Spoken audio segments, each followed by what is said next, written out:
हम समझते हैं कि ये उनके पॉलिटिकल इशू है, सीएए को लेकर वो पॉलिटिकली फायदा उठाना चाहते हैं कि दस्तूर मुखालिफ कोई भी बिल होगा, कोई भी कानून होगा जिससे मुल्क के दस्तूर की खिलाफ वर्जी होगी, जिसमें जमहूरियत की खिलाफ वर्जी होगी, सेकुलरिज्म की खिलाफ वर्जी होगी।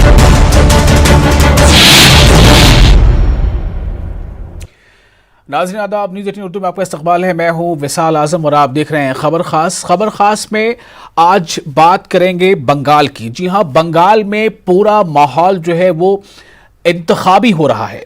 हालांकि बंगाल में आइंदा साल इंतखाब होने हैं वहां के असेंबली के लिए, लेकिन पूरा माहौल जो है वो इंतखाबी हो रहा है। और सियासी माहौल जब इंतखाबी हो जाए या इंतखाबी में बदल जाए तो बहुत सारे ऐसे मुद्दे सामने आ जाते हैं जिन मुद्दों से आम तौर पर साबका लोगों का कम पड़ता है। जी हां, खास तौर से बंगाल में एक तरफ जहां पर बीजेपी के कई सीनियर लीडरों का लगातार बंगाल में दौरा हो रहा है और हर दौरे में कोई ना कोई ऐसा तनाज़ा वहां पैदा हो जाता है जिसको लेकर लगातार सुर्खियां बनती रहती हैं।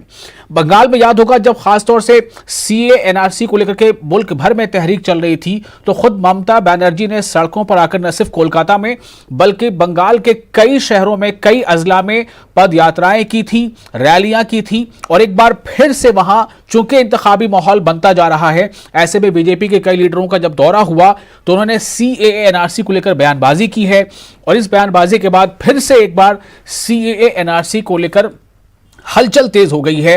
यानी कि उसके मुखालिफत में आज कोलकाता में ही नहीं बल्कि बंगाल के कई शहरों में जमाते इस्लामी हिंद ने सीएए और एनआरसी के खिलाफ आवाज बुलंद की, रैली की और इसका साथ मिला उनको कई और दीगर समाजी तंजीमों का। तो आज खास तौर से खबर खास में इसी पर होगी गुफ्तगू। हम समझते हैं कि ये उनके पॉलिटिकल इशू है, सीएए को लेकर वो पॉलिटिकली फायदा उठाना चाहते हैं कि दस्तूर मुखालिफ कोई भी बिल होगा, कोई भी कानून होगा जिससे मुल्क के दस्तूर की खिलाफ वर्जी होगी, जिसमें जमहूरियत की खिलाफ वर्जी होगी, सेकुलरिज्म की खिलाफ वर्जी होगी।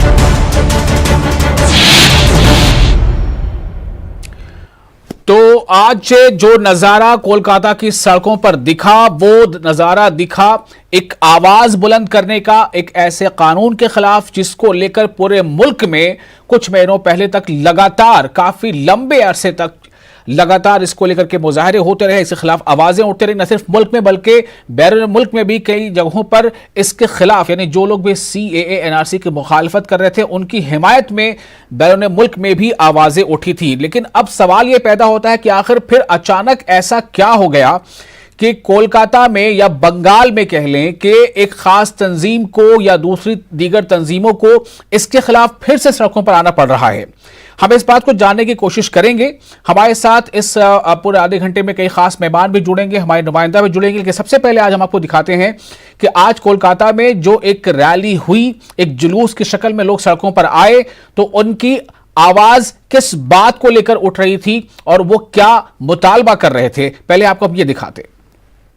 बंगाल की सियासत में जिस तरह से सी और एनआरसी को लेकर बयानबाजियों का सिलसिला शुरू हुआ है, ऐसे में समाजी तंजीमें भी सामने आ रही हैं और सड़क पर उतरकर एहतजाजी मुजाहरा कर रही हैं। हम बात करेंगे जमात इस्लामी के अमीर हल्का से। इस तरह से बंगाल में सी और एनआरसी को लेकर बयानबाजी हो रही है सियासी जमातों की, तो आप लोगों का क्या मुताबिक? जी, बीजेपी की तरफ से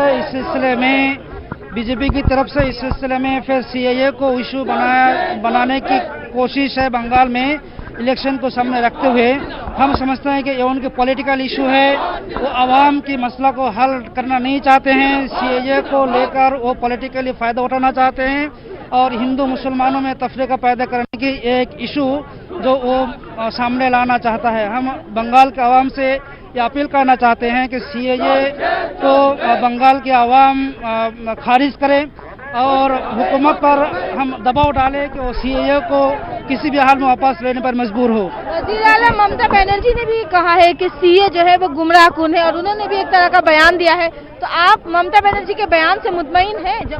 जी, मोहतरमा ममता बनर्जी शुरू दिन से सीएए के खिलाफ आंदोलन में शामिल थे और अभी भी वो सीएए के खिलाफ आवाज उठा रही है जमात इस्लामी की तरफ से हम उनके आभारी है कि वो इस कानून के खिलाफ आवाज़ उठाते रहे हैं और जब तक ये कानून वापस ना लिया जाए हम ये उम्मीद करते हैं कि वो इस आंदोलन में शामिल रहेंगी।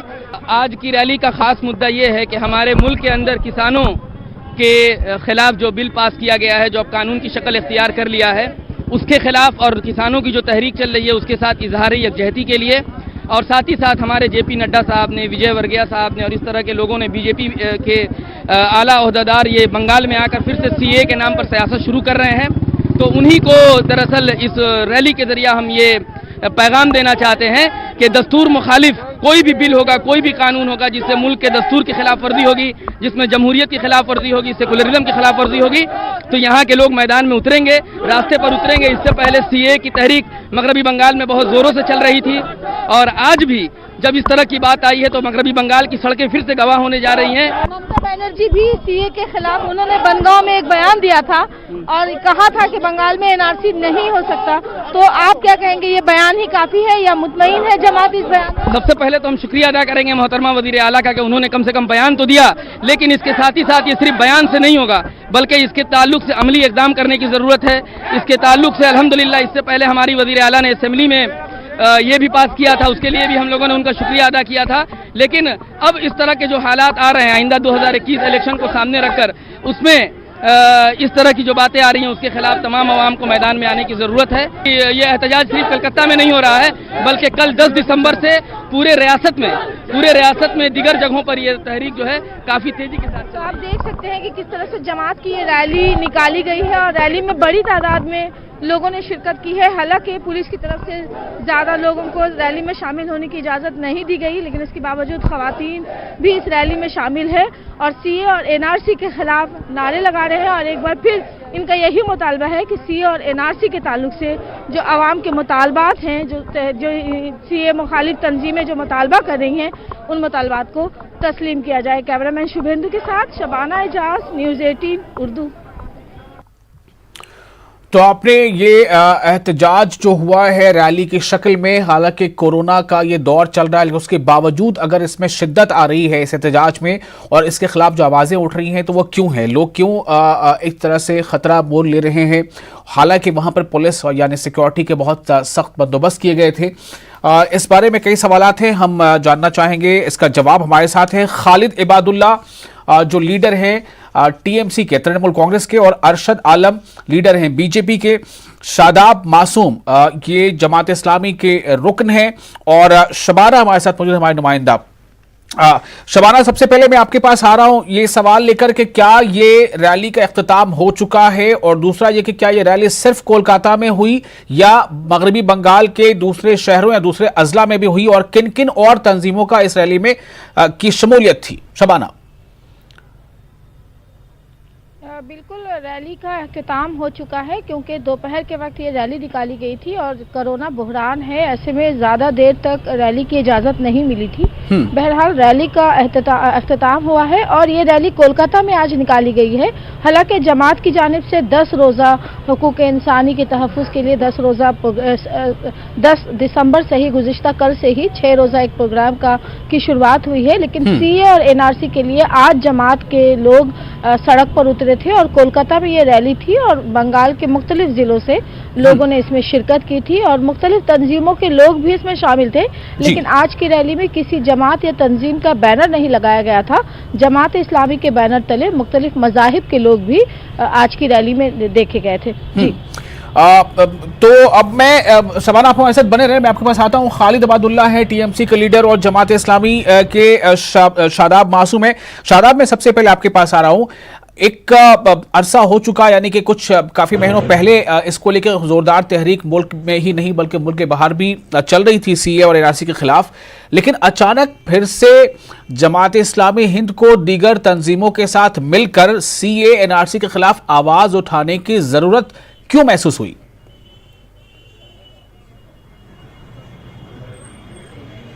जी, असल में मामला तो ये है कि यहाँ पर आज की जो रैली है वो सिर्फ सीए एनआरसी के खिलाफ नहीं थी, बल्कि आज की रैली में किसानों का जो मुद्दा है और किसानों की जो मुल्कगीर तहरीक चल रही है उस तहरीक के साथ यकजहती और किसानों के जो डिमांड्स हैं, किसानों के जो मांग है उसके ताल्लुक से भी जो है उसकी हिमायत भी थी इस रैली में और किसानों के साथ ये जहती थी। साथ ही साथ सीए, एनआरसी और एनपीआर के खिलाफ भी ये तहरीक थी और दीगर जो हकूक़ इंसानी की जो पामाली हमारे मुल्क में हो रही है, हमारी दलित बहनों के साथ जुल्म के पहाड़ तोड़े जा रहे हैं, बच्चियों के इज्जत व आबरू महफूज नहीं है और भी बहुत इस तरह के इशू हैं जो पूरे मुल्क में नजर आ रहे हैं। उन तमाम को सामने रखते हुए जमात इस्लामी 7 रोजा मुहिम चला रही है, 10 दिसंबर का 16 दिसंबर और पूरे रियासत में प्रोग्राम चल रहे हैं। तो इसी के ताल्लुक से आज कलकत्ता में एक रैली थी जिसमें सीए, एनआरसी, एनपीआर के साथ साथ किसानों का मुद्दा भी था और दीगर ह्यूमन राइट वायलेशन जो हैं उनको भी इसमें शामिल किया गया था। इसी को सामने रखते हुए ये रैली की गई थी और आज 11 दिसंबर है और मैं आपको बताता चलूं कि आज से तकरीबन 1 साल कबल 11 दिसंबर को ही ये रैली जो है 11 दिसंबर को ही राज्यसभा में 11 दिसंबर को ही राज्यसभा में सिटीजन अमेंडमेंट बिल को पास किया गया था, आज से ठीक 1 साल पहले। और ये तहरीक काफी जोर शोर के साथ और जोशो खरोश के साथ पूरे मुल्क में चल रही थी, शाहीन बाग से लेकर कलकत्ता के पाक सर्कस मैदान तक। कोरोना वायरस की वबा की वजह से इस तहरीक को जो है मुलतवी कर दिया गया था क्योंकि तमाम लोग अपने घरों में कैद हो गए थे, लॉकडाउन का मसला था। लेकिन मेरा सवाल ये था, अब मेरा सवाल अरशद माफ कीजिएगा शादाब, ये था कि क्या अभी जो मौजूदा माहौल जो बन रहा है बंगाल में और जो बयानबाजी हो रही है सीएनआरसी को लेकर के, क्या उसके वजह कर आपने ये महसूस किया कि इसके खिलाफ आवाज उठानी चाहिए? देखिए, हमारे जेपी नड्डा साहब ने गुज़िश्ता कुछ महीने पहले उन्होंने भी कहा कि मुलतवी किया गया था सीए को कोरोना की वजह से। विजय वर्गिया साहब ने भी गुज़िश्ता 2-4 रोज पहले कही ये बात कि हम कुछ दिनों में सीए को नाफिज कर देंगे। तो ये तो मामला है ही है। जी, मैं इसमें जरा जवाब देता हूं। अरशद आलम हमारे साथ मौजूद हैं बीजेपी से। अरशद, सवाल इस बात को लेकर है कि क्या बंगाल में बीजेपी का एक अहम एजेंडा सीएए और एनआरसी ही होगा? क्या आप सीए और एनआरसी के नाम पर लोगों के बीच जाएंगे वोट हासिल करने? अरशद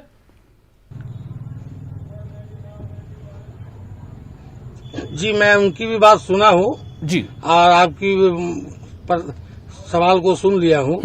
सवाल इस बात का है कि हमारा अभी तक सीए एनआरसी तो एक अलग मुद्दा है, वो रहेगा, वो कोई मुद्दा नहीं है, वो देश का एक संविधान में पास किया हुआ बात है। उससे मुद्दा से इलेक्शन संविधान में पास किया हुआ मतलब वो बंगाल में हमारा जो भ्रष्टाचार है जी खराब हो गई है क्या उनकी पार्लियामेंट में जो इलेक्शन से उसका कोई ताल्लुक नहीं है। थोड़ा सा कहिए कि ठीक है, लेकिन आपका जो बंगाल में जो भ्रष्टाचार है, जो कट मनी चल रहा है, जो हमारे दूसरे विरोधी दल को मारा जा रहा है, ये मेन मुद्दा है।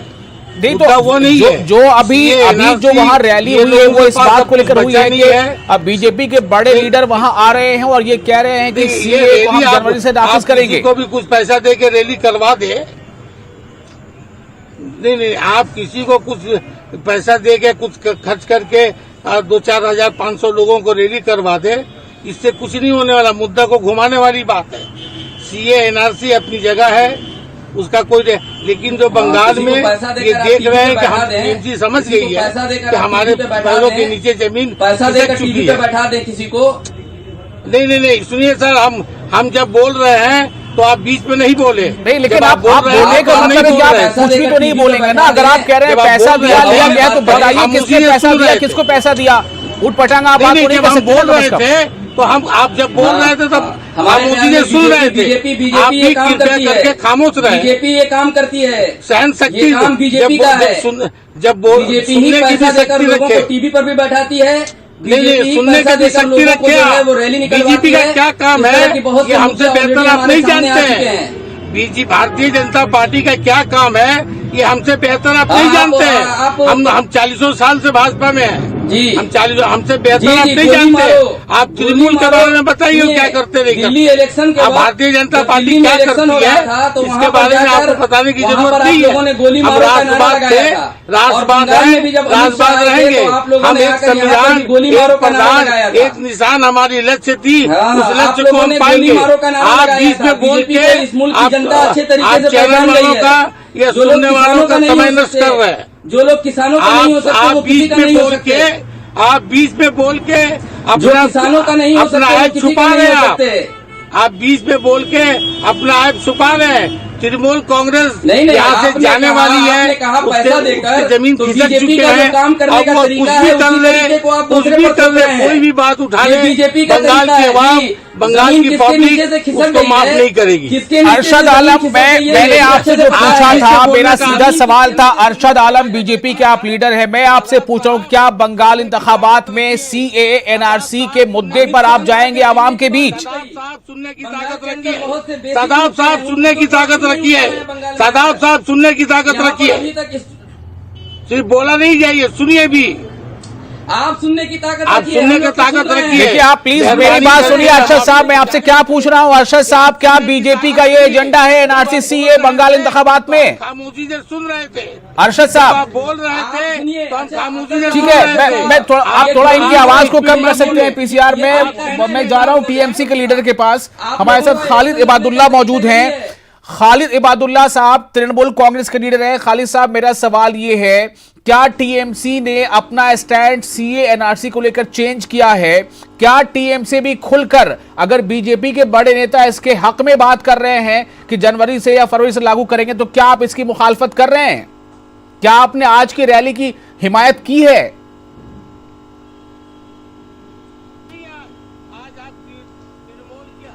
देखिए, ये खालिस पॉलिटिकल एजेंडा है भारतीय जनता पार्टी का। आपने देखा कि जब 2019 के पहले इस तरह से एजेंडा निकाल के इशू बना के ये लोग पार्लियामेंट में, राज्यसभा में, लोकसभा में ये बिल को पास कर दिए। और यहाँ जो भारतीय जनता पार्टी के जो स्पोक्स पर्सन बैठे उनको ये भी मालूम नहीं है कि संविधान में बिल पास नहीं होता, पार्लियामेंट में बिल पास होता है। ये पहले थोड़ा उनको ठीक कर लेना चाहिए या जानकारी ले लेनी चाहिए। जी, वो उनसे बोलने में थोड़ा मुझे लगता है स्लिप ऑफ टंग हो गया, माना उन्होंने इस बात को। हमेशा इलेक्शन के समय आएगा। नहीं, ठीक है, तो इसको मैं सुधारने की एक बात मैं बता दूं कि आज आपको अरशद आलम साहब, आपको मेरी आवाज मिल रही है, आपसे गुजारिश करूंगा थोड़ी देर के लिए खामोश हो जाइए प्लीज, दूसरों को बोलने का मौका दीजिए। अरशद आलम बीजेपी, प्लीज प्लीज। जी खालिद इबादुल्ला साहब बोलिए। देखिए क्या है कि इन लोगों का इशू एजेंडा, इनका एजेंडा है नहीं अभी कुछ। ये मन की बातें कर रहे हैं, लेकिन किसानों की मन की बातों को सुनना पसंद नहीं कर रहे। रास्ते पे कड़ाके के ठंड में, सर्दी में दिल्ली के जैसे बॉर्डर, पूरे दिल्ली कवर किया हुआ है सारे चारों तरफ से बॉर्डर इलाका में, किसान सड़कों पे बैठे हुए हैं, लेकिन इनको फिक्र अपनी मन की बातें करना। इनको फिक्र है कि इलेक्शन जब आता है तो वैक्सीन हम फ्री देंगे बिहार में। अब वैक्सीन की बातें करते हैं तो नरेंद्र मोदी जी का है, वैक्सीन का तो कोई मामला अभी हुआ नहीं है, कहां से देंगे? तो बहुत सारी बातें सिर्फ और सिर्फ, मैं सुन रहा था इससे पहले कोई टीवी चैनल में, इनको कह रही थी कि ममता बनर्जी बहुत झूठ बोलती हैं। मैं उनसे कहना चाहूंगा, जो लोग जेपी नड्डा जी से वो कह रहे थे कि बहुत झूठ बोलती हैं, विजय वर्गीय भी बहुत झूठ बोलते हैं। मैं तो समझता हूं कि अगर पॉलिटिकल और राजनीति के इतिहास में सबसे ज्यादा अगर हिंदुस्तान में कोई झूठ बोलने वाला नेता पैदा हुआ है और आया है तो 7 सालों में मैं समझता हूं नरेंद्र मोदी जी सबसे ज्यादा झूठ बोले। तो खालिद इबादुल्ला साहब, आप भी अपनी बातें रख रहे हैं, मुझे मेरे सवाल का जवाब नहीं मिल पाया, माफ कीजिएगा। कर दिया गया है खालिद साहब टीएमसी, मेरा सवाल ये है कि क्या ममता बनर्जी, क्या टीएमसी सीए एनआरसी को लेकर उतने ही अभी भी इसके मुखालफत में स्टैंड उनका उतना ही सख्त है आपका? इनके पास अब कोई मुद्दा नहीं है, इनका सरकार जा चुका बिल्कुल है। बिल्कुल। देखिए, ममता बनर्जी जमीन से जुड़ी हुई नेत्री है, क्रांतिकारी लीडर है। वो अगर किसी को कह देती हैं तो वो काम करने के लिए वो वोट की राजनीति नहीं करती, बल्कि जनता के साथ जुड़कर हर समुदाय को लेकर सामने रखकर वो राजनीति करती हैं। इसमें न कभी खिसकी है, न कभी घसकेगी। वो जिस तरह से उनका मुद्दा था और तृणमूल कांग्रेस का मुद्दा था, अभी भी वही मुद्दा होगा। और आने वाले दिनों में राजनीति करने वालों को ये बंगाल सिखाई देगी। और आज भी देखा होगा कि आपने जेपी नड्डा और विजय वर्गीय साहब अपनी अपनी बातें कह रहे हैं। आज उनको फिक्र हो गई इतना जल्दी, अभी कोरोना के इस महामारी में भी ये लोग सिर्फ और सिर्फ राजनीति कर रहे हैं। कोरोना काल के महामारी में अपने ही गाड़ी पे पत्थर चलवा रहे हैं। आपने देखा होगा कि कल जेपी नड्डा जी के गाड़ी में ये लोग खुद अपने को हमला करवा के, जैसे ईश्वर चंद्र विद्यासागर का मूर्ति तोड़वाए थे हावड़ा के उस नवन्नो में जब घेराव किया था, तो उनके ही लोगों के, इनके ही कार्यकर्ताओं के पॉकेट से पत्थर निकला था, रिवॉल्वर निकला था। ये इनका pre program, pre plan program. ठीक है खालिद साहब, मैं इस पे जवाब ले लूंगा, लेकिन मेरा मौजूद आज बिल्कुल अलग है। मैं आज सिर्फ सीए एनआरसी को लेकर गुफ्तगू कर रहा हूं। शबाना हमारी नुमाइंदा हमारे साथ मौजूद है। शबाना, मैं आपसे जानना चाहता हूं कि सीए एनआरसी का मुद्दा उछालकर बीजेपी को, हो सकता है कि बीजेपी को यह लगता होगा कि सियासी फायदा हासिल हो जाएगा, लेकिन जिस तरह से ममता बनर्जी ने लगातार उस दौरान जब सीए को लेकर के लगातार उस पर रैलियां हो रही थी, वो पदयात्राएं कर रही थी, क्या शबाना आपको लगता है कि टीएमसी थोड़ा अभी झिझक रही है कि सीए एनआरसी पे उसको खुलकर फिर से आगे आना चाहिए जवाब में, बीजेपी के इस जवाब में, या वो थोड़ा सा इस पर कुछ सोच विचार कर रही है? आपका क्या ऑब्जर्वेशन है? देखिए, बंगाल एक ऐसी रियासत है, यहाँ सीए और एनआरसी का मुद्दा एक बार फिर क्यों उठ रहा है, सवाल ये है। हालांकि बार बार ये कहा जा रहा है कि सीए को मुल्क भर में नाफिज किया जाएगा, लेकिन बंगाल असेंबली इलेक्शन में सीए और एनआरसी को लेकर जिस तरह से बयानबाजी देखने और सुनने को मिल रही है, उससे यही बात सामने आ रही है कि यहाँ के लोगों में कहीं ना कहीं बेचैनी है। आसाम में जिस तरह से हुआ, अब बंगाल के लोगों को, खासकर जो सरहदी इलाका है, जो बांग्लादेश सरहद से जो करीब इलाका है, वहाँ लोगों में बेचैनी है। अभी अभी खबर मिली थी कि मुर्शिदाबाद में जो वोटर लिस्ट को तरमीम करने की जो बात चल रही है, वोटर लिस्ट ठीक कराने के लिए जो कैंप लगाए गए हैं, मुर्शिदाबाद में लोग नहीं आ रहे उन कैंपों में। उन्हें डर और खौफ है कि कहीं उन्हें वो वोटर लिस्ट ठीक कराने के नाम पर उनके कागज ना लिए जाए, उनके जो डॉक्यूमेंट्स है वो ना लिया जाए। तो इस तरह से जो लोगों में बेचैनी है, इस तरह से जो लोगों में खौफ है, और लोगों को ये लग रहा है कि सीए और एनआरसी को लेकर मुल्क भर में ये मामला चल रहा था और ऐसा लग रहा था कि शायद हुकूमत पीछे जाएगी, लेकिन फिर कोरोना बहरान में ये मामला जो है वो पीछे चला गया। लेकिन एक बार फिर अगर बंगाल में आकर वजीर दाखिला कहकर जाते हैं कि हम सीए को नाफिज करेंगे, कोरोना बहरान की वजह से ये पीछे चला गया था, लेकिन हम अपने मौक़िफ़ पे कायम हैं, तो सियासी लीडरान क्या समझ रहे हैं वो एक अलग बात है, लेकिन लोगों में बेचैनी है। और शायद बेचैनी है। मैं फिर से एक बार अरशद आलम के पास जाऊंगा, बीजेपी के लीडर हैं। अरशद, मेरा सवाल फिर से वही है, क्या जब सीए और एनआरसी पूरे मुल्क के लिए है, तो बंगाल में इंतखाबात से ठीक पहले आपकी पार्टी के बड़े लीडर इसका राग क्यों अलाप रहे हैं? हमारे कोई लीडर ने अभी आके ये नहीं कहा है। सम्मानीय नड्डा जी भी आए, भी एनआरसी सीए की बात उन्होंने नहीं कहा, हमने नहीं सुना है। उन्होंने अभी ये आके इस मीटिंग में, अब की दौरा में, 3 दिन के दौरा में जो आए हुए हैं, उन्होंने एक बार भी सीए और एनआरसी की बात नहीं कहा। ये तो मुद्दा उठाया जा रहा है, एवं को धमकाया जा, डरवाया जा रहा है। इनको पूछिए, फिर वो बीच में बोल रहे हैं। सर, उनको मना कीजिए बीच में बोलने का, उनको बीच में बोलने के लिए मना कीजिए। नहीं, उनका बीच में बोलने का मना कीजिए। वो आपने बात का जवाब दे रहे हैं। आपने कहा ना कि किसी ने नहीं बोला है, आप नहीं सुन पाए, उन्होंने सुना, मतलब बता रहे हैं आप। जब अपनी बात खत्म कर ले, विजयवर्गीय ने इनको मालूम भी नहीं, जब वो हम अपनी बात खत्म कर ले तब वो जवाब दे। ठीक है, मैं उनको रोकता हूँ, लेकिन आप ऐसे सीधे सीधे डिनाई नहीं कर सकते कि आपके पार्टी के लीडरों ने ये कहा ही नहीं है। अभी हमारे रिपोर्टर शबाना वहां मौजूद है, वो कह रही है कि उन्होंने कहा है, कई मीटिंगों में कहा है। मैं आपसे ये जानना चाहता हूं कि कहा होगा, लेकिन आप मुझे सिर्फ ये बता दीजिए बीजेपी के लीडर के नाते, क्या बंगाल असेंबली में बीजेपी सीए एनआरसी के मुद्दे पर इलेक्शन लड़ेगी? ये जान रहे हैं कि टीएमसी खत्म हो चुकी है, हम 220 से ऊपर सीट ला रहे हैं। 294 में हो सकता है हमारी भारतीय जनता पार्टी 250 सीट ले। वो इस बात का जवाब नहीं दे पाएंगे, मुझे लग रहा है अरशद साहब इस जवाब देने के मूड में नहीं है आज, वो काफी गुस्से में नजर आ रहे हैं अरशद साहब। नहीं, हम तो जवाब देने को तैयार बैठे हैं। आप कैसे कह रहे हम जवाब नहीं दे रहे हैं? उनको गुस्सा करना जवाब नहीं दे रहे हैं, थोड़ी कमी है। हम जवाब देने के लिए बैठे हैं, बीच में बोल रहे हैं सीए एनआरसी से क्या लेना देना? शुरू से यही सीए एनआरसी क्या है? कि गुस्सा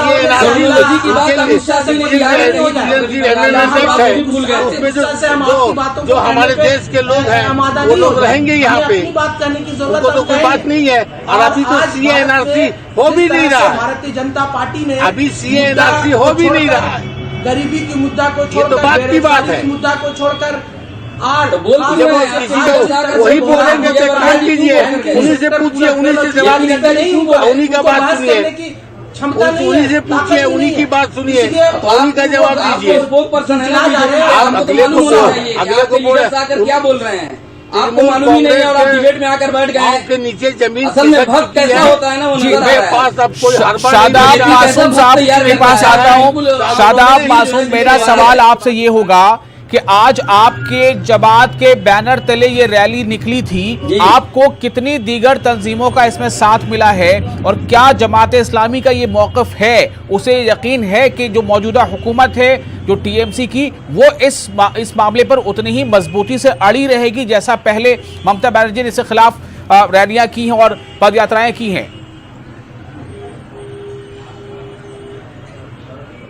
जी, जब गुज़िश्ता साल जब सीए एनआरसी एनपीआर के खिलाफ तहरीक चली थी तो हमारी वज़ीर आला मैदान में थी, लेकिन अभी इस ताल्लुक से वो उस तरह से मैदान में नहीं है। हम उनसे गुजारिश करते हैं कि वो फिर से इस ताल्लुक से मैदान में आए।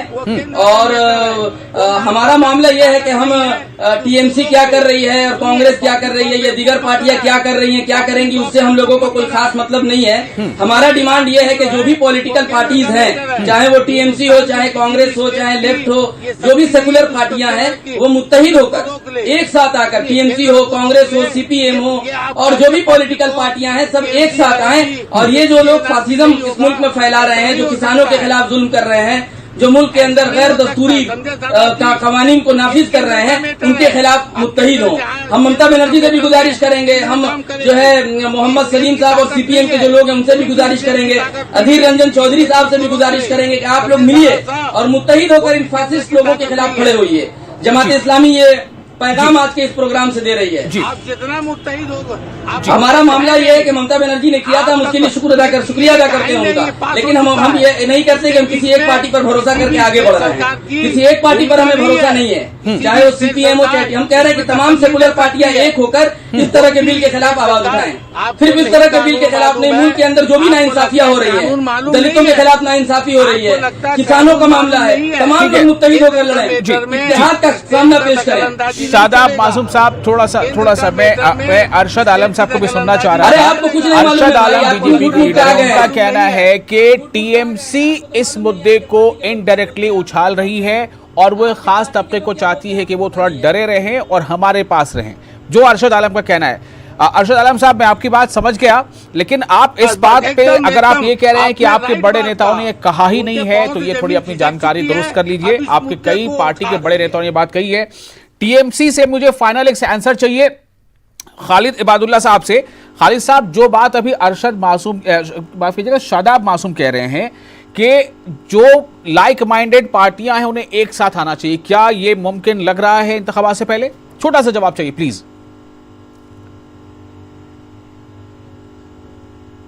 देखिए, पूरे सिर्फ लाइक माइंडेड पार्टियां ही नहीं, मैं तो समझता हूं कि पूरे भारतवर्ष में हिंदुस्तान की जितनी सेकुलर पार्टी है, उसके अलावा यहाँ जो सोशल बैनर पे काम करने वाले, ह्यूमन राइट्स पे काम करने वाले जितने बैनर है, मैं समझता हूँ हिंदुस्तान में सारे लोग को साथ आना चाहिए और आएंगे, उम्मीद करते हैं। चलिए, बहुत बहुत शुक्रिया आप तमाम लोगों का, खास तौर से अरशद आलम साहब का भी, लगातार वो बोलते रहे, अपनी बात रखते रहे। खालिद साहब आपका भी शुक्रिया, शादाब साहब आपका भी शुक्रिया। मुझे दीजिए इजाजत, आदा। हम समझते हैं कि ये उनके पॉलिटिकल इशू है, सीएए को लेकर वो पॉलिटिकली फायदा उठाना चाहते हैं कि दस्तूर मुखालिफ कोई भी बिल होगा, कोई भी कानून होगा जिससे मुल्क के दस्तूर की खिलाफ वर्जी होगी, जिसमें जमहूरियत की खिलाफ वर्जी होगी, सेकुलरिज्म की खिलाफ वर्जी होगी,